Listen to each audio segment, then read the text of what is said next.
স্বাগতম সবাইকে বান্দরবনের সবচেয়ে রহস্যময় ও রোমাঞ্চকর গন্তব্য দেবতাখুম সম্পর্কে আমাদের এই বিশেষ ভিডিওতে। আজ আমরা আপনাদের সামনে তুলে ধরব এই অদ্ভুত সুন্দর জলাধারের প্রতিটি অজানা দিক, কিভাবে যাবেন, কখন যাবেন, কোথায় থাকবেন আর কি কি সতর্কতা মেনে চলতে হবে। দেবতাখুম শুধু একটি পর্যটন স্পট নয়, এটি প্রকৃতির এক অবিশ্বাস্য কারুকাজ, যেখানে দুটি পাহাড়ের মাঝে আটকে থাকা স্বচ্ছ পানির এই জলাধার আপনাকে মুগ্ধ করবে তার নিস্তব্ধ সৌন্দর্য দিয়ে। চলুন শুরু করা যাক এই অনন্য অভিযান। তবে হ্যাঁ, শুরু করার আগে আপনি যদি আমাদের চ্যানেলে নতুন হয়ে থাকেন তাহলে এখনই সাবস্ক্রাইব করে বেল বাটনটি ক্লিক করুন, কারণ তা না হলে এই রকমের ইন্টারেস্টিং সব ভিডিও আপনার হাতছাড়া হয়ে যাবে।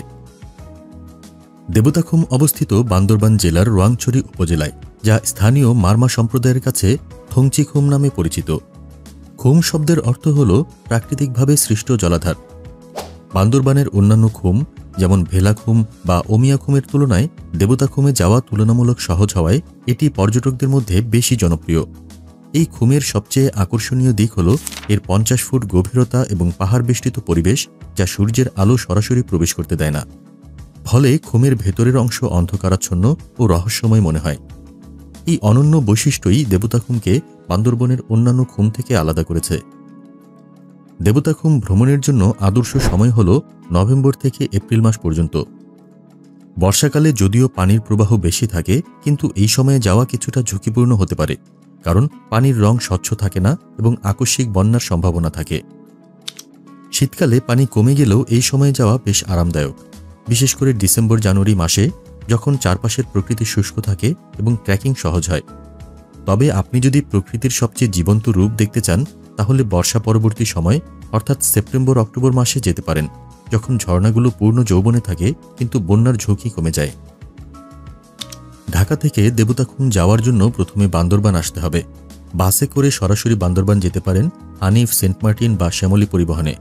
ভাড়া পড়বে 800 থেকে 1800 টাকা। ট্রেনে চট্টগ্রাম গিয়ে সেখান থেকে বাসে বান্দরবান আসতে পারেন। ট্রেন ভাড়া 405 থেকে 1398 টাকা। বান্দরবান থেকে রোয়াংছড়ি বাসস্ট্যান্ডে গিয়ে বাসে 60 টাকা বা সিএনজিতে 500 টাকা খরচ করে রোয়াংছড়ি যাবেন। রোয়াংছড়ি থেকে কচ্ছপতলি যেতে সিএনজি ভাড়া 150 থেকে 200 টাকা নেবে। কচ্ছপতলি আর্মি ক্যাম্প থেকে অনুমতি নিয়ে স্থানীয় গাইডের সাথে শিলবাঁধা পাড়া হয়ে দেবতাখুমে পৌঁছাবেন। পুরো যাত্রাপথে নেটওয়ার্ক সংযোগ পাওয়া যায় না, তাই আগে থেকে সব ব্যবস্থা করে নিন। দেবতাখুম ভ্রমণের আনুমানিক খরচ সম্পর্কে জানা খুবই গুরুত্বপূর্ণ। ঢাকা থেকে বান্দরবান বাস ভাড়া 620 থেকে 1800 টাকা। ট্রেনে চট্টগ্রাম গিয়ে বাসে বান্দরবন 200 থেকে 300 টাকা। বান্দরবন থেকে রোয়াংছড়ি বাস ভাড়া 60 টাকা, সিএনজি 500 টাকা। রোয়াংছড়ি থেকে কচ্ছপতলি সিএনজি 150 থেকে 200 টাকা। গাইড ফি 1000 টাকা, 10 জন পর্যন্ত। ভেলা ও লাইফ জ্যাকেট ভাড়া 150 টাকা প্রতিজন। কচ্ছপতলি আর্মি ক্যাম্পে অনুমতি নিতে জাতীয় পরিচয়পত্রের ফটোকপি জমা দিতে হবে এবং 50 টাকা ফি দিতে হবে। মোটামুটিভাবে একজন পর্যটকের জন্য দিনে ফিরে আসা ট্রিপে মোট খরচ পড়বে 3000 থেকে 4000 টাকা, একদম ঢাকা থেকে হিসাব করে। দেবতাখুম ভ্রমণে নিরাপত্তা সবচেয়ে গুরুত্বপূর্ণ বিষয়। অবশ্যই লাইফ জ্যাকেট ব্যবহার করুন, কারণ খুমের কিছু অংশ 50 ফুট পর্যন্ত গভীর হতে পারে।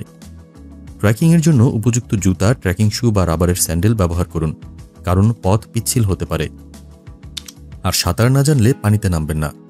সাথে পর্যাপ্ত পানি ও শুকনো খাবার নিন, কারণ কচ্ছপতলির পর কোনো দোকান পাওয়া যায় না। ফোন নেটওয়ার্ক না থাকায় জরুরি যোগাযোগের বিকল্প ব্যবস্থা রাখুন। কচ্ছপতলি আর্মি ক্যাম্পে রিপোর্ট করতে ভুলবেন না এবং জাতীয় পরিচয়পত্রের ফটোকপি সাথে রাখুন। বর্ষাকালে গেলে বিশেষ সতর্কতা অবলম্বন করুন, কারণ পানির স্রোত বেড়ে যেতে পারে। সবসময় গাইডের নির্দেশনা মেনে চলুন। তো বন্ধুরা, দেবতাখুম প্রকৃতিপ্রেমী ও অ্যাডভেঞ্চার সিকারদের জন্য বাংলাদেশের অন্যতম সেরা গন্তব্য। এই ভিডিওটি যদি আপনাকে দেবতাখুম ভ্রমণে সাহায্য করে থাকে তাহলে লাইক করুন, শেয়ার করুন এবং আমাদের চ্যানেলটি সাবস্ক্রাইব করুন। আপনার যদি কোনো প্রশ্ন থাকে বা দেবতাখুম ভ্রমণের কোনো অভিজ্ঞতা শেয়ার করতে চান, কমেন্ট সেকশনে জানাতে ভুলবেন না। পরবর্তী ভিডিওতে আমরা নিয়ে আসব বাংলাদেশের আরেকটি অসাধারণ পর্যটন স্পট নিয়ে। ভ্রমণ করুন, নতুন কিছু আবিষ্কার করুন, কিন্তু সবসময় সতর্ক থাকুন। ধন্যবাদ সবাইকে আমাদের সাথে থাকার জন্য। শুভ ভ্রমণ।